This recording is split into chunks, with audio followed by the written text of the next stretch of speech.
In this guide, I'm going to show you how you can mirror your Android phone to an Amazon Fire TV stick. Before we do get into this guide, make sure to like the video and subscribe to the channel with all notifications on. It really does help the channel and lets us know that you want more content like this. We'd greatly appreciate it. And if at any point throughout this guide you did have any questions, just ask them down in the comment section below and we could help you out further. I'm going to be doing my best to reply to every single comment down there. Begin by grabbing your Fire TV remote and pressing and holding down on the home button. It's going to then flash a little gray screen for a second, take you to a little page that looks like this. Go ahead and scroll all the way over to this little mirroring tab right here and select it.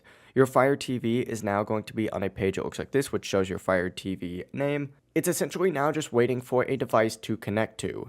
From here, pick up your Android phone and make sure it's connected to the exact same Wi-Fi network as your Fire TV stick. Just swipe down from the top of your screen to open up the quick settings panel, and then swipe down again to expand all options and look for the feature called Smart View, Screencast, Screen Mirroring, or something similar depending on your phone. They're all named something different. Just tap on it, select your Fire TV stick's name from the list of available devices. If prompted, press start to begin mirroring, and after a few seconds, your Android screen will appear on your screen. It really is as simple as that. If you guys did have any questions, just ask them down in the comment section below and we could help you out further. I'm going to be doing my best to reply to every single comment down there. Before you do leave this guide, make sure to like the video and subscribe to the channel with all notifications on. It really does help us out and lets us know that you want more content like this. We'd greatly appreciate it. Have a great rest of your day though. Peace.